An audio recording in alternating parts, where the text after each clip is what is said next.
नमस्कार दोस्तों, स्वागत है आप सभी का हमारे YouTube channel Jayant Negi mathematics में। आप सभी लोगों को ईद मुबारक। दोस्तों, अगर आप उत्तराखंड LT मैथ्स की प्रिपरेशन कर रहे हैं या फिर आप UPT GT PGT मैथ्स की प्रिपरेशन कर रहे हैं तो ये सीरीज़ आपके लिए है दोस्तों, क्योंकि इस सीरीज़ में हम आपको लगातार इंपॉर्टेंट MCQ प्रोवाइड करवाते हैं। इसके अलावा इंपॉर्टेंट टॉपिक्स भी बताते हैं जो कि आपके आने वाले एग्जाम के दृष्टिकोण से बहुत ही महत्वपूर्ण साबित होंगे। दोस्तों, पिछली वीडियो में हमने मैथमेटिकल स्टैटिस्टिक्स का एक इंपॉर्टेंट टॉपिक डिस्कस किया था जिसका नाम था कोरिलेशन रिग्रेशन एनालिसिस। उस पर बेस्ड हमने बेहतरीन MCQ सॉल्व किए थे पिछली वीडियो में। अगर आपने वो वीडियो नहीं देखी है तो आप उसको जरूर देखिएगा, आपको बहुत ज़्यादा हेल्प मिलेगी। दोस्तों, आज भी हम एक बहुत ही वाइटल टॉपिक लेकर आए हैं जो कि मैथमेटिकल स्टैटिस्टिक्स का है, जिसका नाम है एलिमेंट्री प्रोबेबिलिटी।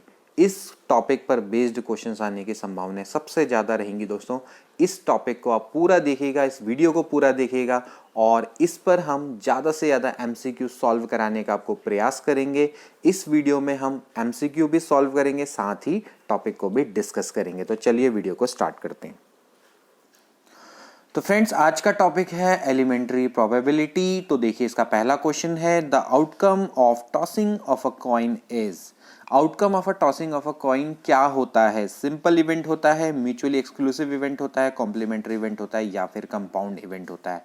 तो इसका राइट आंसर क्या है दोस्तों? इसका राइट आंसर है सिंपल इवेंट। देखिए, जो आउटकम होता है टॉसिंग ऑफ अ कॉइन वो आपका एक सिंपल इवेंट होता है। सिंपल इवेंट क्या होता है?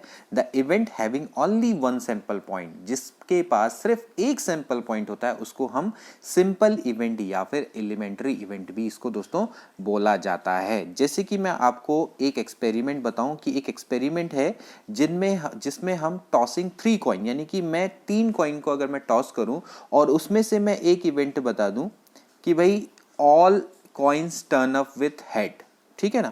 तो इसमें जो आपका दोस्तों एक ही इसका क्या होगा दोस्तों, एक ही एलिमेंट होगा। आप देख सकते हैं कि इसमें हेड हेड हेड एक ही दोस्तों इसका क्या है, एलिमेंट है। तो ये कैसा इवेंट है दोस्तों? आपका एक सिंपल इवेंट है, क्योंकि इसमें एक ही सैंपल पॉइंट है। ठीक, अगर मैं कहूंगा भाई एटलीस्ट 2 हेड, तो एटलीस्ट 2 हेड में क्या हो सकता है? दूसरा इवेंट में बोलता हूं एटलीस्ट 2 हेड, तो ये क्या होगा भाई? HHT, THH, है ना, HTH, ठीक है, HHH। तो एटलीस्ट 2 हेड में आपका देख सकते हैं आप ये, ठीक। तो इसमें आपके 2 हेड भी आएंगे, 3 हेड भी। तो ये दोस्तों कैसा इवेंट है? कंपाउंड इवेंट है, क्योंकि इसमें आपका एक सिंगल सैंपल पॉइंट नहीं है, इसमें आपके 4 सैंपल पॉइंट है। समझ में आया?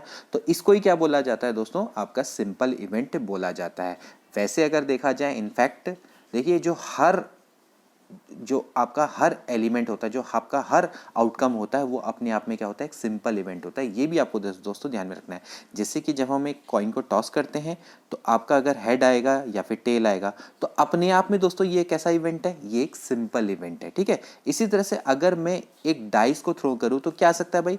1 2 3 4 5 6 आ सकता है, ठीक। तो 1 2 3 4 5 6 अपने आप में दोस्तों क्या है? एक सिंपल इवेंट है, ठीक है। तो आपसे कभी पूछ दिया कि भाई the outcome of throwing a dice are क्या है? ये आपके सिंपल इवेंट है, ठीक हो गया।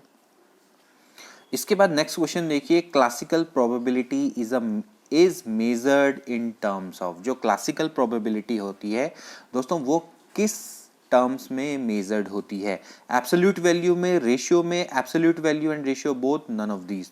तो इसका राइट आंसर है दोस्तों रेशियो में। काफी इंपॉर्टेंट ये क्वेश्चन है, आपको पता होना चाहिए। जो क्लासिकल प्रोबेबिलिटी है दोस्तों, इसको हम प्रायरी प्रोबेबिलिटी भी बोलते हैं, ठीक है। क्या क्या नाम होते हैं? प्रायरी प्रोबेबिलिटी, ठीक है, या फिर इसको लाप्लासियन प्रोबेबिलिटी भी बोलते हैं। क्या बोलते हैं? लाप्लासियन प्रोबेबिलिटी, या फिर इसको मैथमेटिकल प्रोबेबिलिटी भी बोला जाता है। एक्चुअली ये क्या होता है? एक रेशियो होता है। जैसे कि अगर हमारे पास एक सैंपल स्पेस है, ठीक है, उसमें आपके n पॉइंट्स है, ठीक है, यानी कि सैंपल स्पेस समझते हैं ना, कि जितने भी आपके पॉसिबल आउटकम्स है, अगर मैं उनका एक सेट ले लूँ तो वो क्या बन जाता है? सैंपल स्पेस बन जाता है, ठीक है। ये सारे के सारे जो आउटकम होने चाहिए दोस्तों, ये आपके क्या होने चाहिए? इक्वली लाइकली होने चाहिए और इंडिपेंडेंट आउटकम होने चाहिए, ठीक है, किसी भी रैंडम एक्सपेरिमेंट के, ठीक है। और मैं मान लेता हूँ कि जो स्मॉल नंबर ऑफ आइटम्स हैं, यानी कि जो स्मॉल नंबर n आउटकम्स हैं, वो आपके फेवरेबल हैं इवेंट्स के, यानी कि जो हमें चाहिए, यानी कि जो हमें इवेंट चाहिए। तो इसकी जो प्रोबेबिलिटी होती है वो क्या होती है दोस्तों, वो होती है small n upon capital N, यानी कि number of favourable outcome upon total number of outcome in a sample space, ठीक है। और जो एन होता है वो क्या होता है दोस्तों, 0 से लेके कैपिटल एन के बराबर होता है, यानी कि इसकी जो वैल्यू होती है वो 0 से लेके कैपिटल एन के बीच में होती है या उसके बराबर हो सकती है। तो इसी को दोस्तों क्या बोला जाता है, क्लासिकल डेफिनेशन ऑफ प्रोबेबिलिटी, ठीक है। इसको आपने दोस्तों ध्यान में रखना है। तो यहां पर दोस्तों ये एक्चुअली क्या है, ये एक रेशियो है। So this is also known as a priori probability भी दोस्तों इसको बोला जाता है। आपको इसको अच्छे से समझना है इस टॉपिक को, ठीक। इसके बाद अगला क्वेश्चन देख लीजिए जिसके यहाँ पर ऑप्शन अवेलेबल नहीं है। Probability can take values, probability की वैल्यू कितनी होती है, मतलब कौन सी वैल्यू वो ले सकता है। जैसे कि मैंने आपको बताया था दोस्तों कि जो प्रोबेबिलिटी की डेफिनेशन होती है वो क्या होती है, एन अपॉन कैपिटल एन होता है ना, जहां पर जो एन की वैल्यू होती है दोस्तों वो क्या होती है, 0 से लेके आपकी क्या होती है, एन के बीच में होती है। तो आप यहाँ से देख सकते हैं कि अगर मैं इसको कैपिटल एन से डिवाइड कर दूं तो क्या हो जाएगा बताइए, n upon capital N less than equals to 1 होगा, नहीं होगा बताइए, ठीक। एंड भाई ये क्या है आपका दोस्तों, ये है प्रोबेबिलिटी ऑफ ए, जैसा कि मैंने आपको भी बताया था। तो यानी कि दोस्तों इसकी वैल्यू क्या होती है दोस्तों, हमेशा 0 से लेके 1 के बीच में होती है, जैसे कि मैंने आपको बताया था ना। तो इस तरह से दोस्तों जो प्रोबेबिलिटी है वो क्या होती है, 0 से लेके 1 के बराबर होती है, और 0 और 1 भी हो सकती है। 0 किसके लिए, इम्पॉसिबल इवेंट के लिए, जो इवेंट पॉसिबल नहीं है उसकी प्रोबेबिलिटी हमेशा क्या होती है, 0 होती है।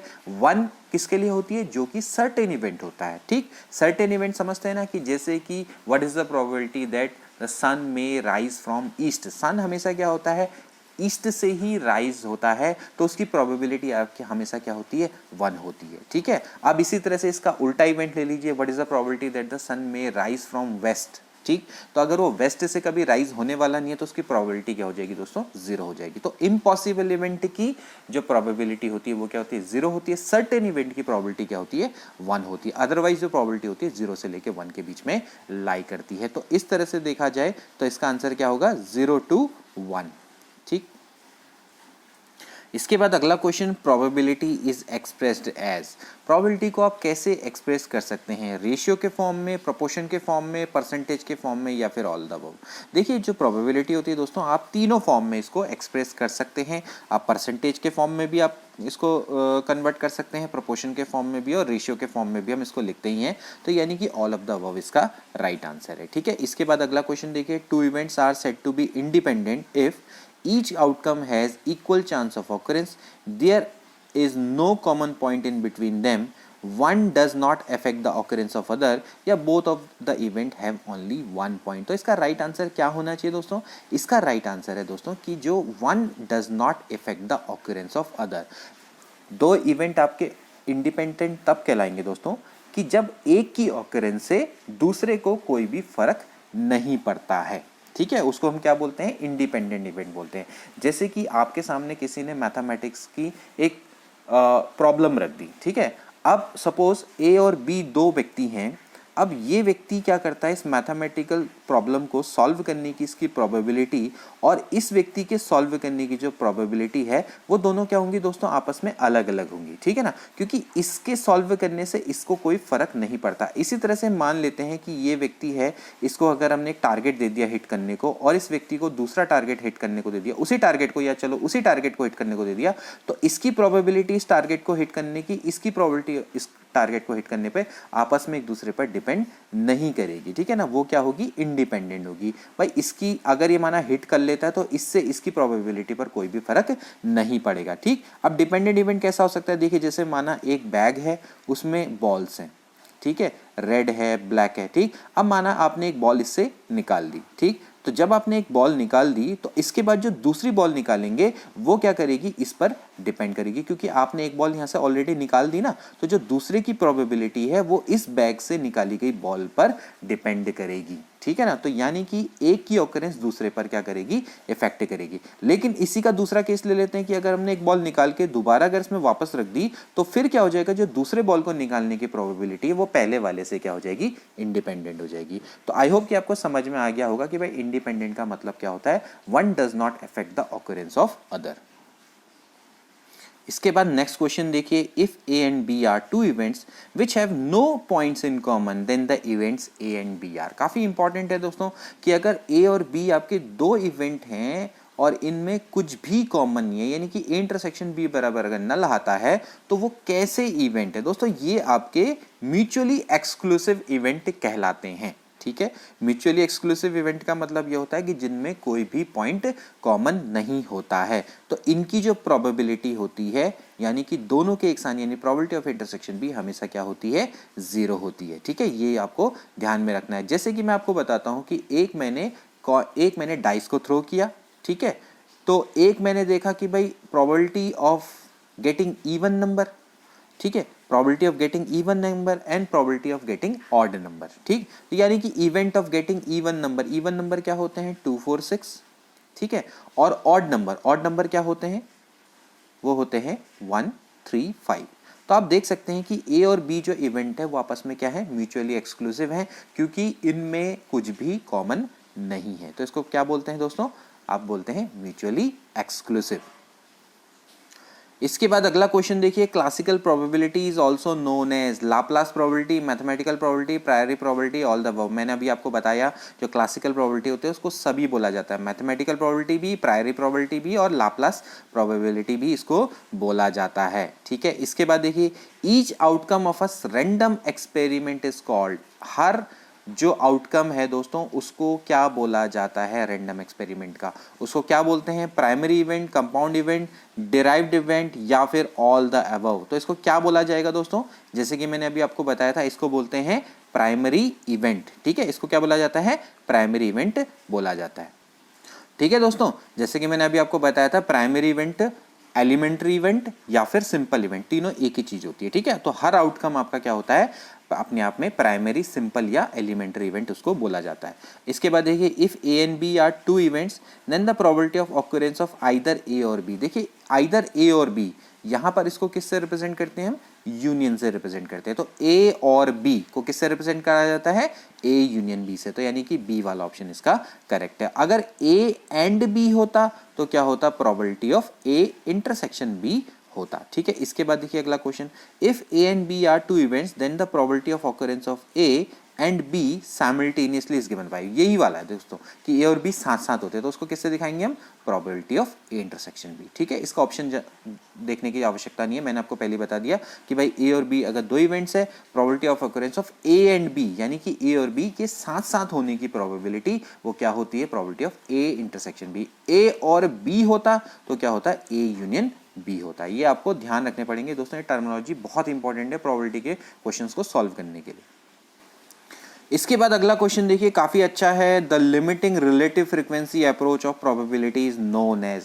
देखिए लिमिटिंग रिलेटिव फ्रीक्वेंसी अप्रोच किससे रिलेटेड है, स्टैटिस्टिकल प्रोबेबिलिटी से, क्लासिकल प्रोबेबिलिटी से, मैथमेटिकल प्रोबेबिलिटी से या फिर ऑल द अबव। अभी मैंने आपको बताया था दोस्तों कि देखिए क्लासिकल प्रोबेबिलिटी और मैथमेटिकल प्रोबेबिलिटी ये तो आपके दोनों एक ही है दोस्तों, ये रिलेटेड है स्टैटिस्टिकल प्रोबेबिलिटी से। देखिए आपकी इस अप्रोच को दिया था रिचर्ड वॉन मिसेस ने। ठीक है, रिचर्ड वॉन मिसेस हैं, इनका नाम आपको ध्यान में रखना है दोस्तों।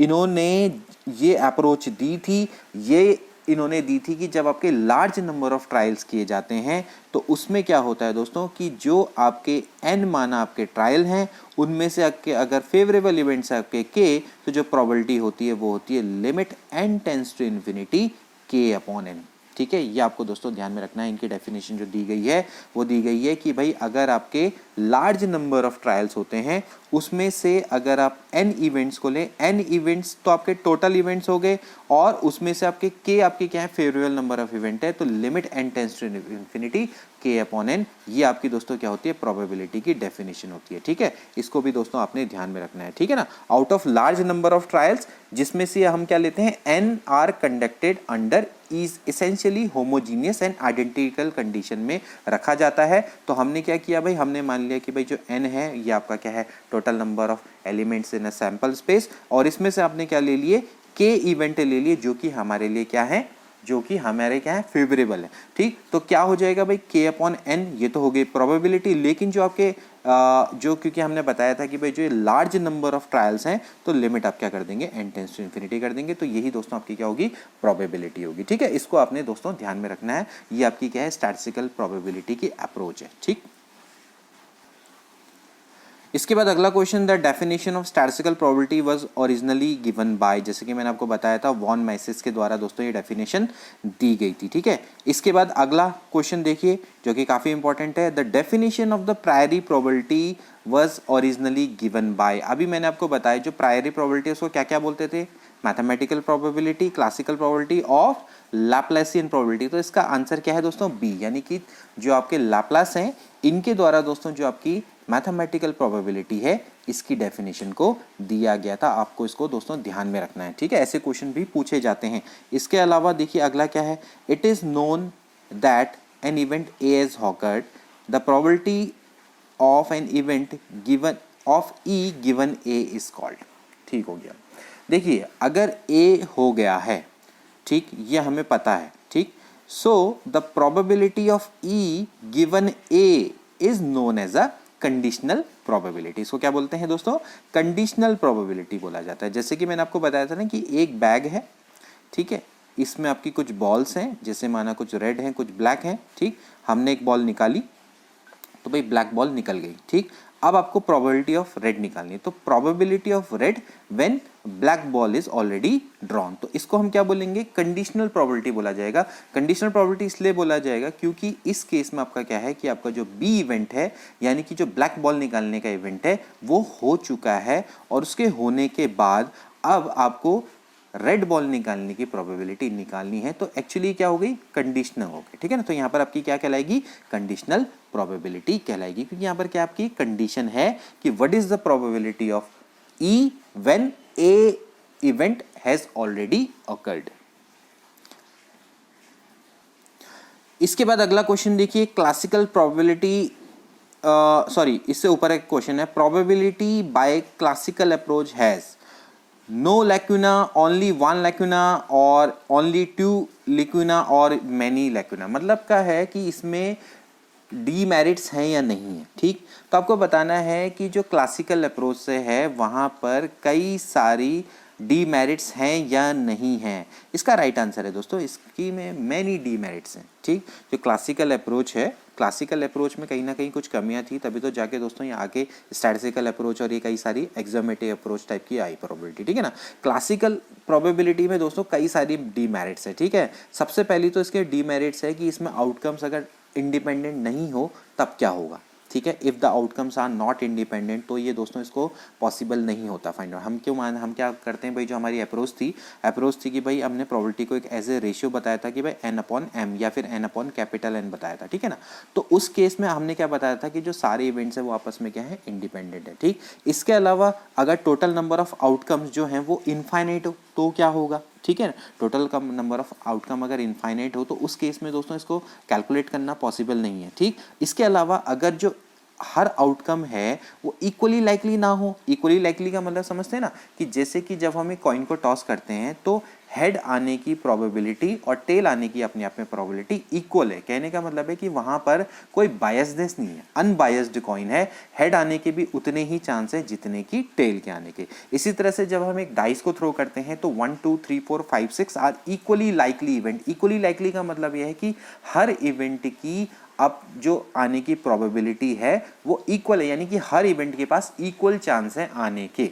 ठीक, तो उसको हम इक्वली लाइकली बोला जाता है। तो जब ऐसा हो कि भाई अनबायसनेस ना रहे, कहीं बायसनेस आ जाए, तो उस केस में क्या होगा, तो उस केस में दोस्तों ये जो प्रोबेबिलिटी है वो फेल हो जाती है। तो इसलिए जो क्लासिकल अप्रोच है उसमें कहीं ना कहीं काफ़ी सारे क्या है, कमियां हैं, डीमेरिट्स हैं। ठीक, इसके बाद classical probability is possible in case of, देखिए अनइक्वली लाइकली आउटकम में नहीं हो सकता, इक्वली लाइकली आउटकम में ही हो सकता है, आइदर अन्य। तो मैंने क्या बोला आपको कि क्लासिकल प्रोबेबिलिटी पॉसिबल किस में है निकालनी, जहां पर आपके क्या होंगे, इक्वली लाइकली आउटकम्स होंगे। अनइक्वली लाइकली आउटकम में इसको निकालना पॉसिबल नहीं है। ठीक है, जैसे कि मैंने अभी आपको बताया। ठीक है, इसके बाद देखिए अगला question, an event consisting of those element which are not in A is called.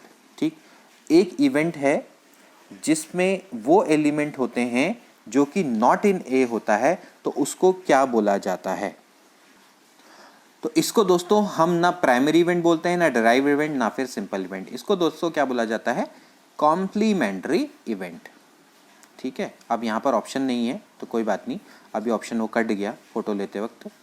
तो इसको आपने ध्यान में रखना है, इसको क्या बोलते हैं? Complementary event. कॉम्प्लीमेंट्री इवेंट का मतलब क्या होता है? जैसे कि आपका ये ए है, ठीक, और ये आपका टोटल सैंपल स्पेस है, तो जो ए में नहीं होगा, ठीक, तो उसको हम किससे रिप्रेजेंट करेंगे? ए बार या फिर not in A.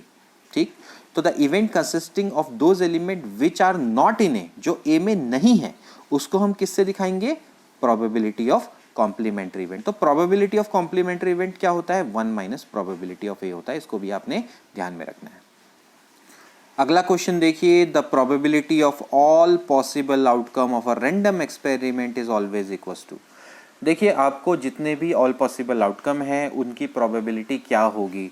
All possible outcome को क्या बोला जाता है? उसको बोला जाता है प्रोबेबिलिटी ऑफ सैंपल स्पेस। वो हमेशा क्या होती है? 1 होती है। ठीक, तो इसका राइट आंसर कितना है दोस्तों? 1। ठीक, जितने भी पॉसिबल आउटकम है, जैसे कि आपने कॉइन को टॉस किया तो उसके पॉसिबल आउटकम क्या होंगे? हेड और टेल। तो इनके आने की प्रोबेबिलिटी क्या है? ऑफकोर्स 1 ही तो होगी ना। ठीक, जब आप कॉइन को टॉस करेंगे तो जितने भी पॉसिबल आउटकम है, अब कोई ना कोई तो आउटकम उसमें से आएगा ही ना, तो उसकी प्रोबेबिलिटी तो 1 होगी। तो यानी कि तो वो तो एक सर्टेन इवेंट है। तो सर्टेन इवेंट की प्रोबेबिलिटी क्या है? आपकी 1 है। आप एक कॉइन को टॉस करोगे तो या तो हेड आएगा तो टेल आएगा, तो सर्टेन है ना। तो जितने भी पॉसिबल आउटकम है उनकी प्रोबेबिलिटी निकालेंगे तो क्या आएगी? ऑफकोर्स 1 आएगी। इसके बाद अगला क्वेश्चन देखिए, the probability of the intersection of to mutually exclusive event. देखिए, मैंने आपको बताया म्यूचुअली एक्सक्लूसिव इवेंट क्या होता है? जिनमें कुछ भी कॉमन नहीं होता है। तो जब हम उनकी प्रोबेबिलिटी लेंगे तो दोस्तों वो हमेशा क्या होगी? 0 के बराबर होगी। तो इसकी वैल्यू क्या हो जाएगी दोस्तों?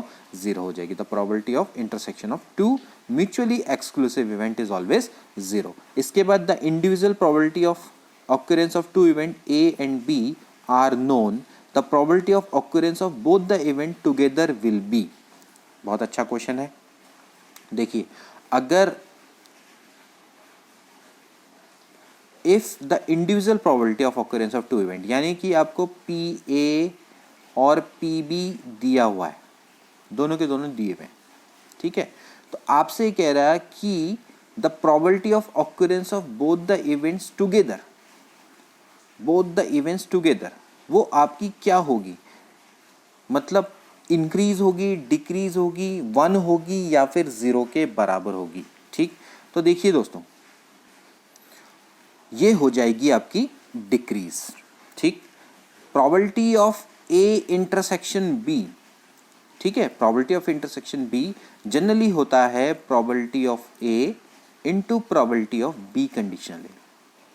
ठीक है, अगर इवेंट इंडिपेंडेंट है तो इसको probability of A into probability of B मान लीजिए। ठीक, अब दोस्तों ये आपका है 0 to 1 के बीच में, ठीक, और ये भी आपका दोस्तों क्या है? 0 to 1 के बीच में। ठीक, जब आप इन दोनों का प्रोडक्ट करेंगे तो दोस्तों जो आपकी क्वांटिटी आएगी वो आपकी क्या आएगी? 0 to 1 के बीच में ही आएगी। ठीक है, और आपको जैसे कि दोस्तों पता है कि भाई 0 to 1 और 0 to 1, यानी कि अगर आप दो रेशियो को जब आप मल्टीप्लाई करते हैं, यानी कि 1/2 इंटू 1/4 करेंगे, तो जो उनका प्रोडक्ट आता है वो और भी छोटा हो जाता है। आपको इसको ऐसे समझना है।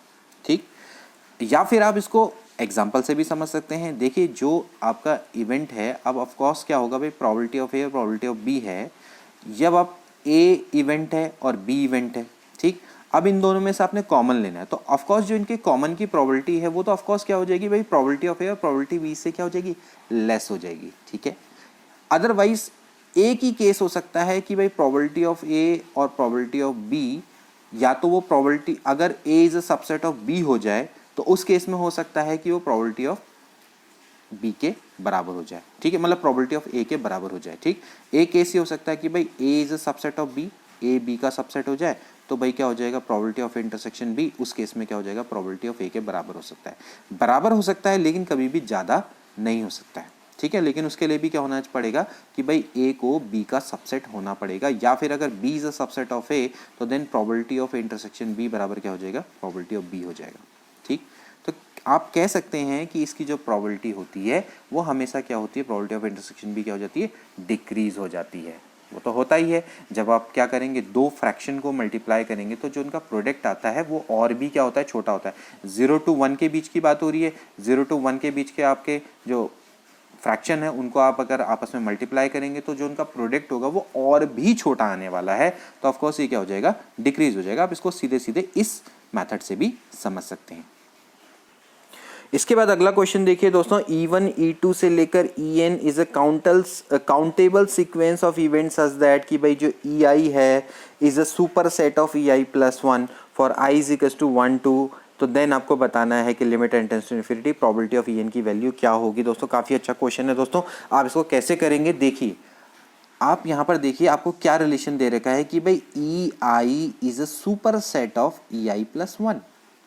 इट सिंपली मीन्स दैट अगर यहाँ पर E1 रखेंगे तो E1 is a super set of E2, ठीक। इसी तरह से E2 is a super set of E3, ठीक। तो अगर हम यहाँ से देखें तो E1 is a super set of E2 is a super set of E3 से लेकर आपका क्या होगा दोस्तों, लास्ट में आएगा En, यानी कि जो En है वो सबसे छोटा है, ठीक है। और अगर दोस्तों अगर यानी कि En जो आपका इवेंट है वो दोस्तों सबसे छोटा आपका इवेंट है, क्योंकि ये आपसे ये कह रहा है ना, वही जो E1 है वो सबसे बड़ा है। आप यहाँ पर देख सकते हैं कि भाई EI is super set of EI plus 1, यानी कि दोस्तों अगर आप इसको जितना छोटा करते हुए चले जाएंगे, यानी कि अगर आप limit n tends to infinity कर देंगे तो जो प्रोबेबिलिटी ऑफ En है वो आपकी अपने आप ही कहाँ की ओर अप्रोच कर जाएगी, 0 की ओर अप्रोच कर जाएगी।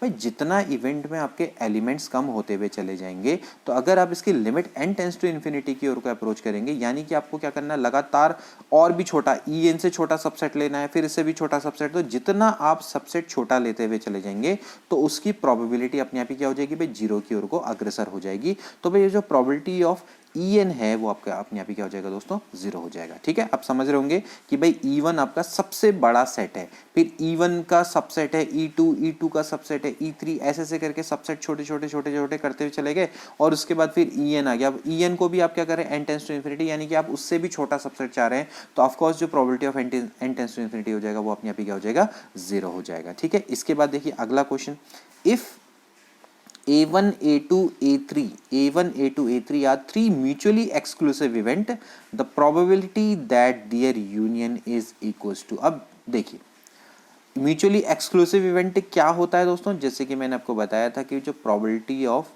A इंटरसेक्शन B है वो क्या हो जाएगा, 0 होता है, ठीक है। तो भाई जब अगर तीन म्यूचुअली एक्सक्लूसिव अगर आपके इवेंट अगर आ गए तो उस केस में क्या होता है दोस्तों, कि जैसे कि probability of A union B union C का जो फॉर्मूला होता है दोस्तों वो आपका ये होता है, probability of A plus probability of B plus probability of C और minus probability of intersection B minus probability of B intersection C minus probability of C intersection A और फिर हो जाता है plus probability of A intersection B intersection C।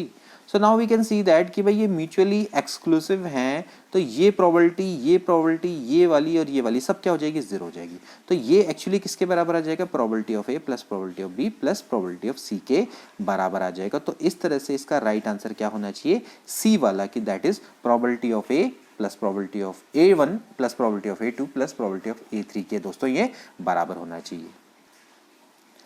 इसके बाद अगला question देखिए, if A1, A2, A3 are three independent events then the probability of their joint occurrence is equals to. आपको क्या निकालना है दोस्तों, इस केस में आपको जॉइंट ऑकरेंस का मतलब है कि probability of A1 intersection A2 intersection A3 निकालना है, ठीक है। देखिए दोस्तों अगर आप जो नॉर्मल इसका फॉर्मूला होता है probability of A1 intersection A2 intersection A3, पहले आप ये समझ लीजिए, ये आपका दोस्तों फॉर्मूला होता है कि पहले देखिए A1 हुआ, the probability of happening of event A1, उसके बाद क्या होगा भाई, A1 हो चुका है तो भाई A2 की क्या हो जाएगी, probability of A2 conditional A1, ठीक है। यही होना चाहिए, जैसे कि मैंने आपको बताया, इसको क्या बोलेंगे, कंडीशनल प्रोबेबिलिटी। अब इसमें क्या हुआ कि भाई A1 और A2 हो चुके हैं तो अब A3 होगा, तो भाई A3 क्या हो जाएगा भाई, कंडीशनल A1 और A2 जब दोनों के दोनों हो चुके हैं। तो ऐसे ही करके दोस्तों फॉर्मूला चलता रहता है, ठीक।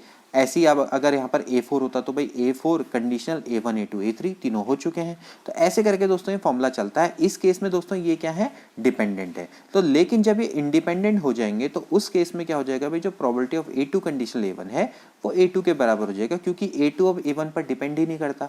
इसी तरह से जो A3 है वो A1 और A2 पे डिपेंड नहीं करेगा, तो क्या हो जाएगा, A3 के बराबर हो जाएगा। तो probability of A1 intersection A2 intersection A3 when the events are independent, तो क्या हो जाएगा, probability of A1 into probability of A2 into probability of A3 के बराबर होगा। तो देखा जाए तो इस केस में आपका ए वाला ऑप्शन बिल्कुल करेक्ट है। ठीक, इसके बाद अगला क्वेश्चन देखिए, if two events A and B are such that कि भाई A इज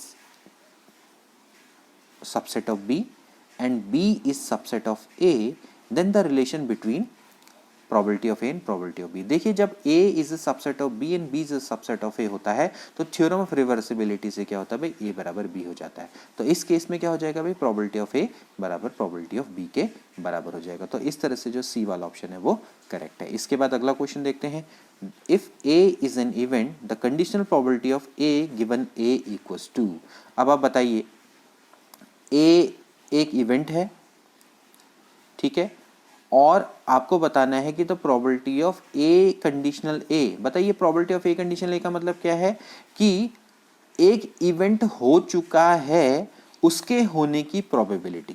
अब जो इवेंट हो चुका है उसके होने की क्या प्रोबेबिलिटी होगी, ऑफ कोर्स दोस्तों क्या होगी, 1 के बराबर होगी, होगी नहीं होगी। तो भाई इसका राइट आंसर क्या होगा, 1 होगा। ठीक है, अब आप इसको ऐसे भी समझ सकते हैं। देखिए मैं आपको probability of A conditional B का फॉर्मूला बताऊं तो ये होता है दोस्तों, ये होता है probability of A intersection B upon probability of B. ये इसका दोस्तों फॉर्मूला होता है, provided that probability of B should not equals to 0। ठीक है, तो यहाँ से अगर आपको probability of A conditional A निकालना है तो इसकी वैल्यू हो जाएगी probability of A intersection A divided by probability of ए।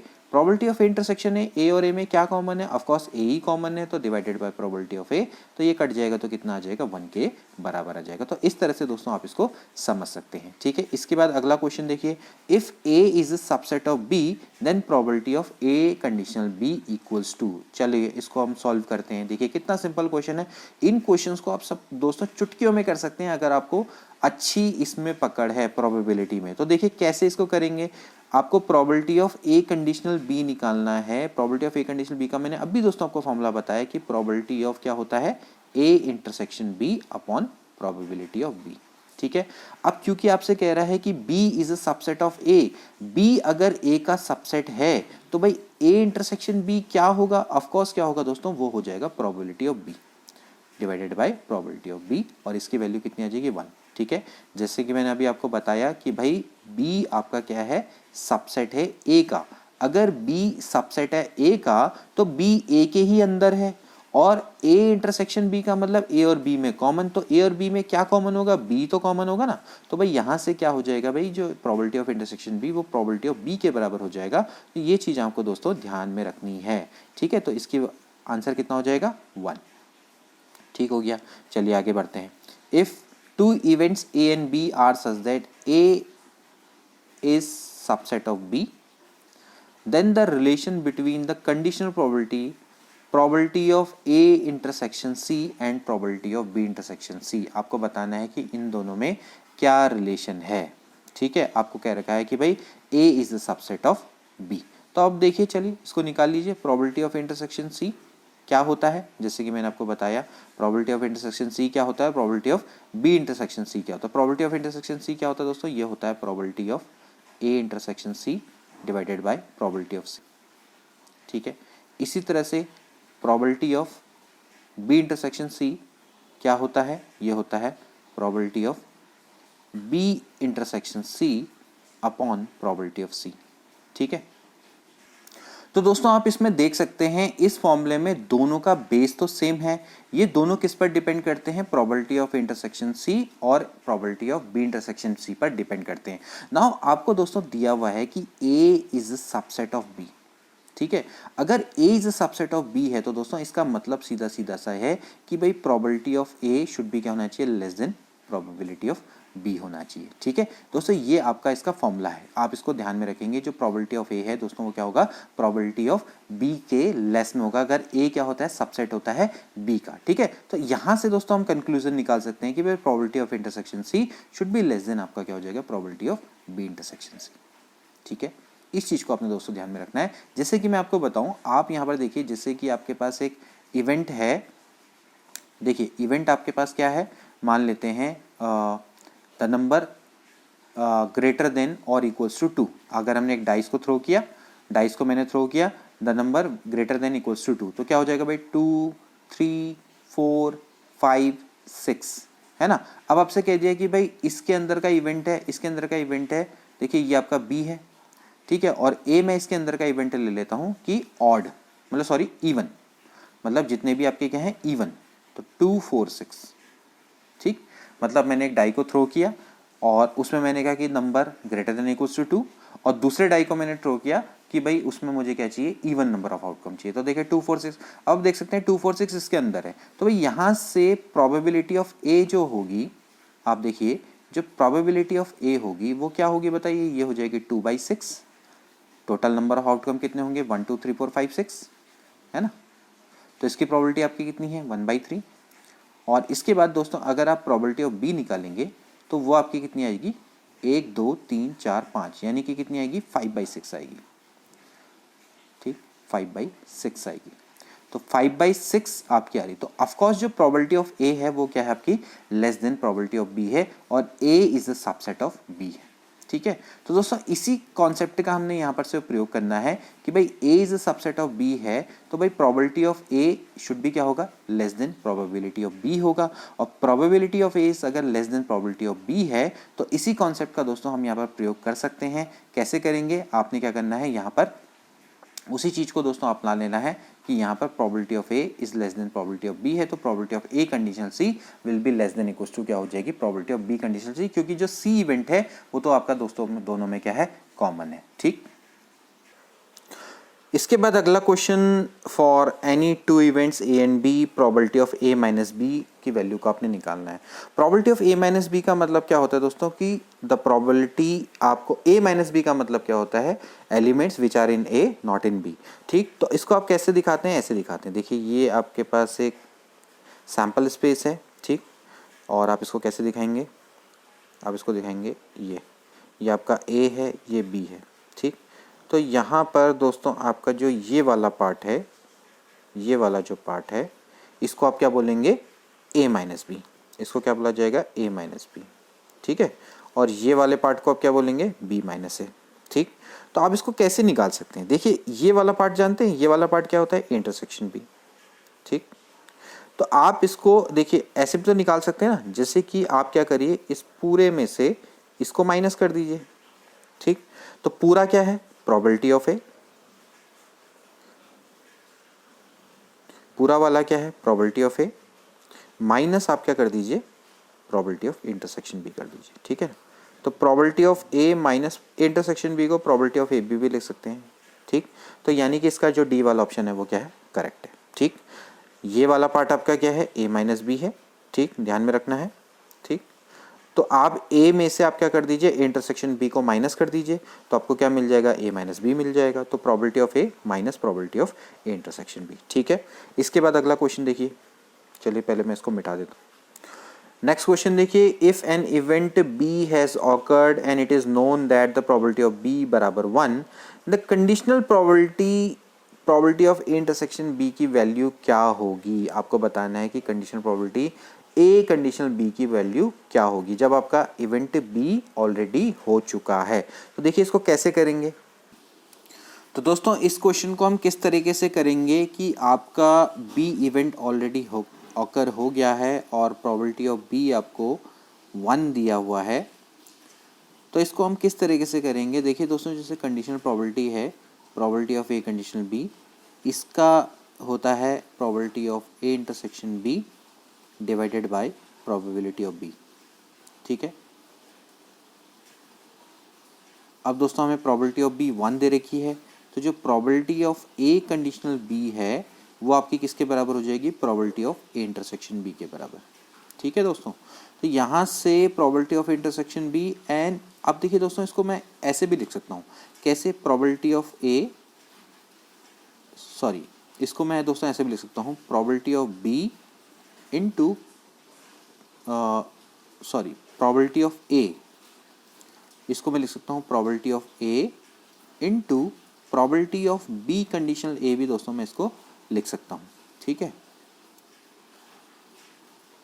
अब दोस्तों क्योंकि ये आपका प्रोबेबिलिटी ऑफ बी कंडीशनल ए, क्योंकि आपको दोस्तों ये दे रखा है एक सर्टेन इवेंट है, क्योंकि बी बराबर 1 है, तो ऑफकोर्स जो प्रोबेबिलिटी ऑफ बी कंडीशनल ए होगा वो भी दोस्तों क्या होना चाहिए, 1 के बराबर ही होना चाहिए।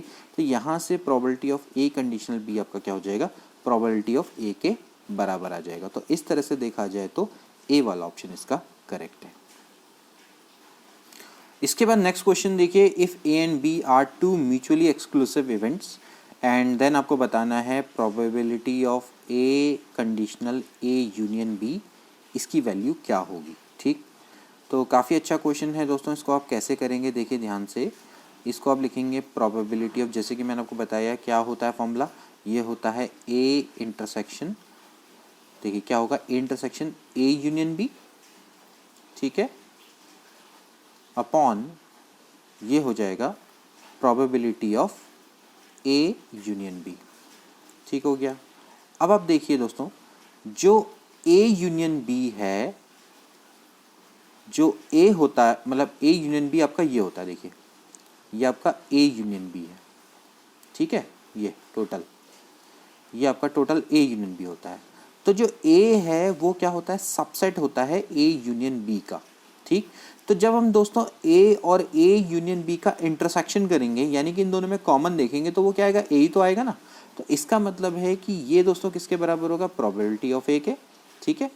अब ये दोस्तों probability of A union B, इसका फॉर्मूला अगर आपको पता हो तो ये होता है probability of A plus probability of B minus probability of A intersection B, ठीक है। जैसे कि आपको हमने सेट्स में बताया था, सेट्स में number of element in A union B कैसे निकालते, तो ऐसे ही निकालना है, probability of A plus probability of B minus probability of intersection B. अब आपको दोस्तों ये दे रखा है म्यूचुअली एक्सक्लूसिव, तो म्यूचुअली एक्सक्लूसिव में प्रोबेबिलिटी ऑफ इंटरसेक्शन बी क्या हो जाता है, 0 हो जाता है, क्योंकि उनमें कुछ भी कॉमन नहीं रहेगा। तो यहाँ से ये वाला पार्ट 0 हो जाएगा, तो ये हो जाएगा probability of A upon probability of A plus probability of B. तो ये इसका राइट आंसर है, ठीक है। तो probability of A upon probability of A plus probability of B, यानी कि जो ए वाला ऑप्शन है इसका करेक्ट है, ठीक है। अगला क्वेश्चन देखिए, A and B are two independent events, then आपको बताना है probability of A bar intersection B bar. काफ़ी अच्छा क्वेश्चन है दोस्तों, आप इसको कैसे ध्यान में रखेंगे। देखिए अगर दो इवेंट इंडिपेंडेंट है तो मैंने आपको बताया था कि जो प्रोबेबिलिटी ऑफ इंटरसेक्शन बी होता है वो क्या होता है, probability of A into probability of B होता है, ठीक है। अगर दोस्तों दो इवेंट इंडिपेंडेंट होते हैं तो उनके कॉम्प्लीमेंट भी इंडिपेंडेंट होते हैं। आप इसको ध्यान में रखेंगे, क्या हो जाएगा, probability of, this is equals to probability of A bar into probability of B bar, ठीक है। अब प्रोबेबिलिटी ऑफ ए बार क्या होता है, 1 माइनस प्रोबेबिलिटी ऑफ ए होता है, और ये होता है 1 माइनस प्रोबेबिलिटी ऑफ बी, ठीक है। इस तरह से देखा जाए तो ए वाला ऑप्शन भी करेक्ट है और सी वाला ऑप्शन भी करेक्ट है। अब इसके बाद दोस्तों जैसे कि ये आपका है ए बार इंटरसेक्शन बी बार, अब एक होता है दोस्तों De Morgan law. De Morgan law से क्या हो जाता है दोस्तों, ये हो जाएगा ए यूनियन बी का बार, ठीक है। डी मॉर्गन लॉ क्या होता है, ये होता है ए यूनियन बी का बार होता है ए बार इंटरसेक्शन बी बार। इसी तरह से ए इंटरसेक्शन बी का बार क्या होता है, ए बार यूनियन बी बार, ठीक है। ऐसे करके दोस्तों आपको याद रखना पड़ेगा डी मॉर्गन लॉ। तो यहाँ से हमने डी मॉर्गन लॉ लगाया तो ये क्या हो गया, 1 माइनस, सॉरी ये हो गया A intersection A union B का बार, ठीक। तो that is 1 minus probability of A union B, ये भी इसका आंसर है। तो देखा जाए तो सारे के सारे इसके करेक्ट है, यानी कि बी वाला ऑप्शन भी इसका करेक्ट है, ठीक। तो ये आपको आई होप कि समझ में आ गया होगा कि हमने कैसे किया, और आई होप कि ये लास्ट वाला स्टेप भी आपको अच्छे से समझ में आ गया होगा। तो सारे के सारे इसमें करेक्ट है, ठीक है।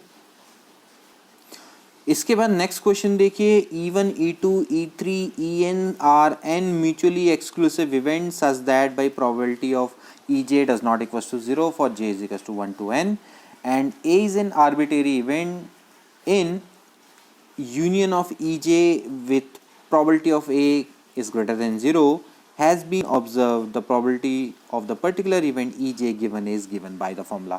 काफ़ी सिंपल ये फॉर्मूला है दोस्तों, ये सिंपली आपका है बेस थ्योरम, ठीक है, BAYS बेस थ्योरम, ठीक है।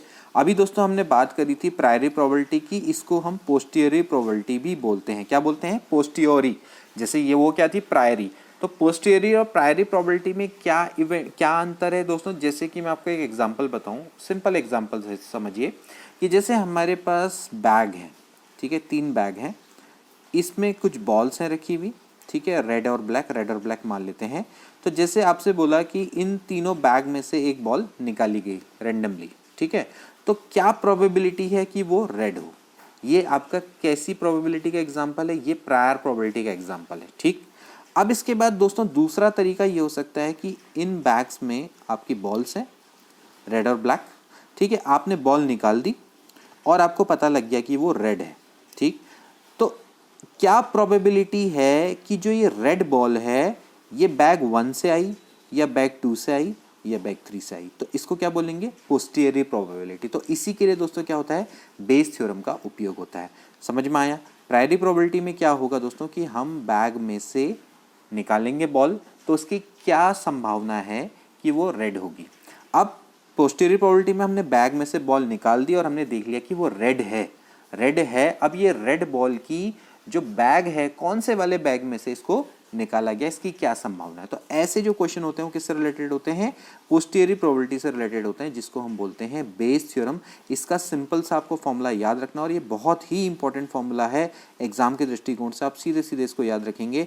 ये होता है formula, probability of E one conditional A बराबर होता है probability of E1 into probability of A conditional E1, ठीक है, डिवाइड में, अब ये कई सारे इवेंट से अगर एसोसिएटेड होगा तो probability of E1 into probability of A conditional E1 plus probability of E2 into probability of A conditional E2, ठीक, ऐसे करके सो ऑन चलता रहेगा। तो आप इसको जनरली दिखाएंगे तो कैसे दिखाएंगे? प्रोबेबिलिटी ऑफ ई, जो भी आप दिखाना चाहते हैं, EJ, प्रोबेबिलिटी ऑफ,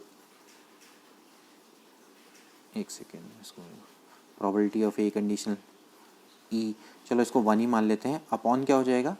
ये हो जाएगा समीशन I इज टू 1 से लेकर n probability of EI into probability of A conditional EI, ठीक है। ये दोस्तों इसका राइट फॉर्मूला है। This is the formula of probability of E1 conditional A, ये दोस्तों इसका फॉर्मूला है, ठीक है।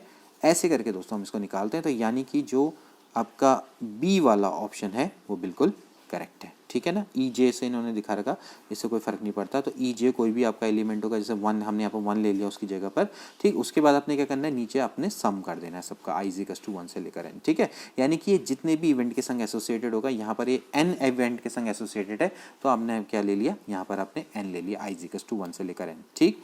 ध्यान में रखना कि ये आपके सारे के सारे इवेंट क्या हैं? म्यूचुअली एक्सक्लूसिव हैं, यानी कि इनके बीच में कुछ भी कॉमन नहीं होगा, ठीक है। जैसे कि ये आपका एक सैम्पल स्पेस है, तो एक इवेंट ये है, एक इवेंट ये है, एक इवेंट ये है, एक इवेंट ये है, इस तरह से दोस्तों ये आपके क्या होंगे? ये इवेंट होंगे, ठीक। तो ये जो इवेंट होंगे दोस्तों, ये आपस में क्या होंगे? Mutually exclusive. ये इवेंट E1 है, ये इवेंट E2 है, ये इवेंट E3 है, इनमें कुछ भी कॉमन नहीं है, ठीक है। तो एक इवेंट होगा A जो कि इन सबसे एसोसिएटेड होगा। जैसे कि हमने एक बैग लिए, ये 3 बैग आपस में क्या है? बिल्कुल इंडिपेंडेंट है, म्यूचुअली एक्सक्लूसिव है, ठीक। तो एक इवेंट A इनसे एसोसिएटेड है कि हमने बैग में से बॉल निकाली, तो वो बैग 1 से भी निकाल सकते हो, 2 से भी निकाल सकते हो, 3 से भी निकाल सकते हो। तो ऐसा ये इवेंट है, ये कई सारे इवेंट है, ठीक। इनमें से आप क्या कर सकते हो? किसी भी इवेंट में से आप A को चुन सकते हो, ठीक है। तो इसको क्या बोला जाता है? नीचे वाले जो थ्योरम है इसको बोला जाता है टोटल प्रोबेबिलिटी थ्योरम, ठीक। और जो बेस थ्योरम है वो उससे आगे की कंडीशन है, ठीक। इसके बाद अगला क्वेश्चन देखिए, if A and B are two events such that AB and AB dash are two mutually exclusive and exhaustive event, in which event A can occur, then आपको बताना है कि क्या फॉर्मूला होगा, ठीक है। काफ़ी अच्छा क्वेश्चन है दोस्तों कि आपके साथ पास A और B 2 इवेंट हैं, ठीक। आपको कह रखा है कि भाई जो ए बी यानी कि A intersection B, A B का मतलब क्या है, ए इंटरसेक्शन बी, ठीक है, और दूसरा है आपका ए इंटरसेक्शन बी कॉम्प्लीमेंट, यानी कि ए होगा और बी होगा और यहाँ पर ए होगा और बी नहीं होगा, ठीक। आपको कह रखा है कि ये दोनों इवेंट आपस में क्या है, म्यूचुअली एक्सक्लूसिव, यानी कि इन दोनों का इंटरसेक्शन क्या होगा, नल, ठीक। और एग्जॉस्टिव का मतलब क्या होता है दोस्तों, कि इनका जो यूनियन है वो सैंपल स्पेस के बराबर होता है। एग्जॉस्टिव का मतलब क्या होता है कि दो इवेंट आपके E1 और E2 हैं, वो एग्जॉस्टिव कब होंगे, जब उन दोनों का यूनियन क्या होगा, सैंपल स्पेस के बराबर होता है, तो उसको क्या बोलते हैं, एग्जॉस्टिव। तो आपने बताना है कि देन आपको प्रोबेबिलिटी ऑफ ए निकालनी है। ये बहुत सिंपल सा क्वेश्चन है। देखिए, आप अगर प्रोबेबिलिटी ऑफ ए निकालना चाहते हैं, प्रोबेबिलिटी ऑफ ए यानी कि ए के होने की संभावना, तो ए आपका क्या हो सकता है, दो केसेस में दोस्तों हो सकता है। कैसे हो सकता है, देखिए, या तो ए होगा और बी भी होगा, ठीक है, या फिर दूसरा केस क्या हो सकता है कि ए होगा और बी नहीं होगा, यही तो हो सकता है ना। तो ऐसे करके दोस्तों आप जब इनका निकालेंगे, probability of A intersection B union probability of union A intersection B complement, ये आप दोस्तों निकालेंगे, ठीक है। ये आपके ए के होने की संभावना है। तो एक्चुअली क्या होगा, probability of A plus probability of B plus probability of इन दोनों का इंटरसेक्शन, इन दोनों का इंटरसेक्शन ऑफ कोर्स क्या हो जाएगा दोस्तों, वो हो जाएगा 0, क्योंकि ये आपस में क्या है, म्यूचुअली एक्सक्लूसिव इवेंट है। तो इसको आप ऐसे लिख सकते हो, probability of A B plus probability of A B complement, ठीक है। इस तरह से हम क्या कर सकते हैं, एक इवेंट ए के होने की कंडीशन को निकाल सकते हैं। तो ऐसे ही दोस्तों इसको निकाला जाता है। तो ए के होने की संभावना क्या होगी भाई, A B plus A B complement, यानी कि पहला केस ए होगा, ठीक, केस नंबर, इसको हम केस में डिवाइड कर सकते हैं, यानी ए हुआ और बी भी हुआ, और अगला केस क्या होगा, ए हुआ और बी नहीं हुआ। तो उस केस में आप क्या कर देंगे भाई, probability of intersection B plus probability of A intersection B complement, तो that is probability of A. इस तरह से दोस्तों इसको निकालते हैं। इसके बाद नेक्स्ट क्वेश्चन देखिए, if K toffees are distributed at random among n children, the probability that the child will receive exactly r toffees is। अच्छा क्वेश्चन है दोस्तों। आप इसको किस तरह से करेंगे कि आपके पास हैं के टॉफीज़, ठीक है, मान लेते हैं आपके पास के टॉफीज़ हैं, ये के टॉफीज़ हैं, और आपने क्या करना है कि इसको डिस्ट्रीब्यूट करना है अमंग n चिल्ड्रन को, n चिल्ड्रन को आपने डिस्ट्रीब्यूट करना है सो दैट एक चाइल्ड को एग्जैक्टली r टॉफीज़ मिले। तो किस तरह से करेंगे दोस्तों, जैसे कि आपके पास अगर माना टॉफ़ियाँ हैं, तो हर टॉफ़ी के पास कहाँ जा सकती है, n चाइल्ड में से किसी के पास भी जा सकती है। तो भाई क्या हो जाएगा n, ऐसे ही जो दूसरी टॉफ़ी इसके पास भी n चाइल्ड में से किसी के पास भी जा सकती है n, तो कितना हो जाएगा भाई इनटू k टाइम्स, है ना। तो भाई ये हो गया भाई n की पावर k। ये तो हो गया कि भाई आपके पास टोटल सैंपल स्पेस, तो टोटल सैंपल स्पेस में आपके टोटल कितने एलिमेंट्स होंगे, n की पावर k, ठीक।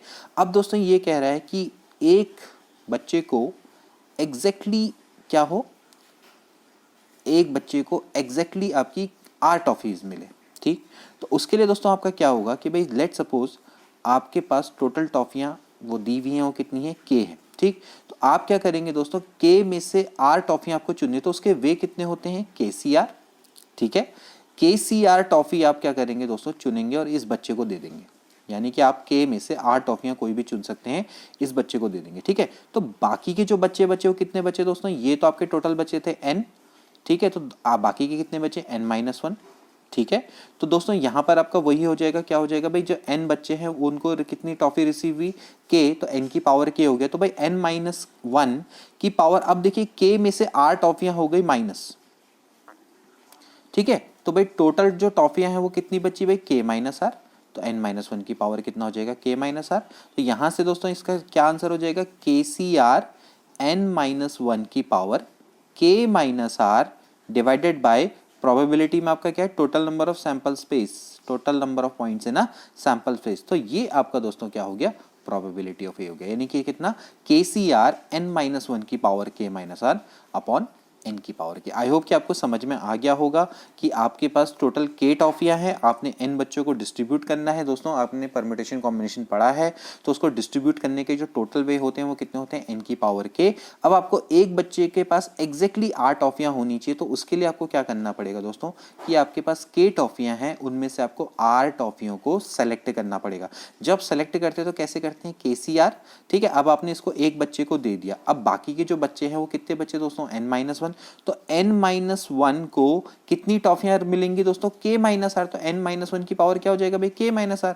ठीक, सिंपल सा तो क्वेश्चन है। ठीक, इस तरह से दोस्तों आप इसको करेंगे तो KCR इंटू n-1 की पावर कितना हो जाएगा, k-r। ठीक है, अपॉन n की पावर के। So that is the probability. ठीक, तो यहां से देखा जाए तो दोस्तों ए वाला ऑप्शन इसका करेक्ट है। यहां पर इन्होंने n-r लिख रखा है दोस्तों, एक्चुअली क्या होना चाहिए, k-r होना चाहिए। इसको आप करेक्ट कर लीजिएगा, बाकी कोई भी ऑप्शन इसके मैच नहीं करते हैं। तो इसका आंसर क्या होगा, KCR n-1 की पावर क्या होगा, k-r डिवाइडेड बाय n की power k।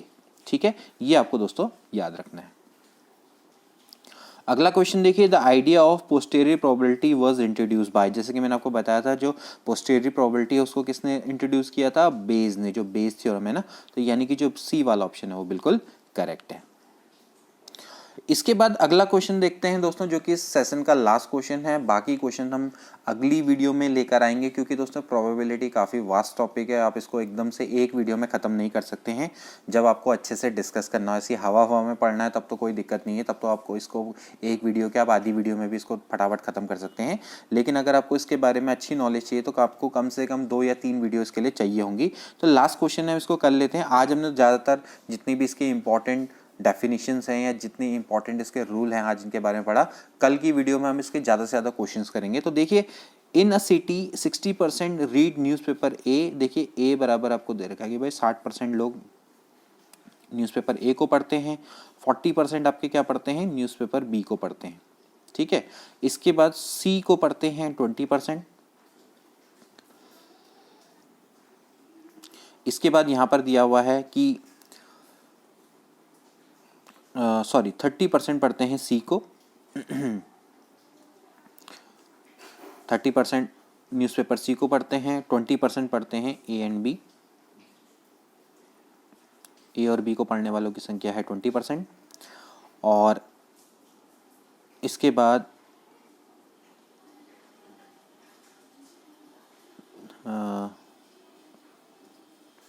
A and B 30% A and C. A and C को कितना पढ़ते हैं, 30%। ठीक, और बी एन सी को कितना पढ़ते हैं, 10%। ठीक, और 15% लोग ऐसे हैं जो कि तीनों को पढ़ते हैं, यानी कि probability of intersection B intersection C आपको कितना दे रखा है, 15% दे रखा है।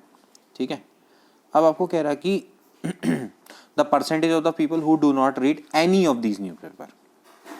चलिए ठीक है, तो आपको निकालना क्या है, यहाँ पर आपको निकालना है जो कुछ भी नहीं पढ़ता है। यानी कि आप तो पहले क्या निकालिए, probability of A union B union C निकालिए। ठीक है, तो जो एक भी न्यूज़पेपर नहीं पढ़ता होगा वो क्या हो जाएगा, 100% में से आप क्या कर देंगे, probability of A union B union C को निकाल देंगे। कहने का मतलब है कि आपको क्या निकालना है, इसका सिंपली कॉम्प्लीमेंट निकालना है। ठीक है, तो पहले तो आप A union B union C निकालिए। कैसे निकालते हैं probability of A union B union C, हमने फॉर्मूला पढ़ा है, तो मैं डायरेक्टली इसको कर रहा हूँ।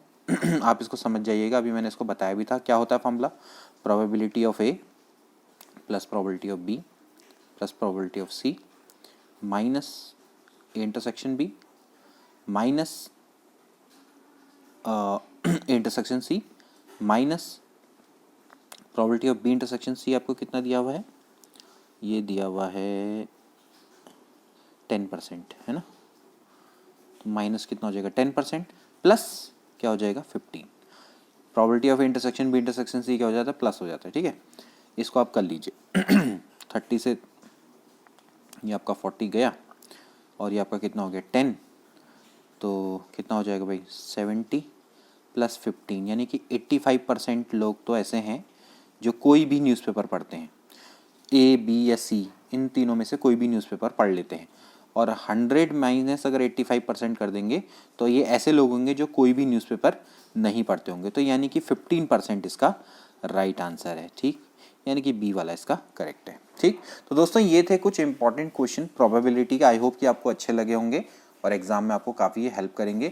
अगली वीडियो भी हम प्रोबेबिलिटी के लेकर आएंगे, उसमें हम कुछ बेहतरीन क्वेश्चंस करेंगे प्रोबेबिलिटी के, क्योंकि अभी ये चैप्टर आप मान लीजिए कि स्टार्ट ही हुआ है, अभी आधा पार्ट हुआ है, अभी आधा पार्ट कल होगा।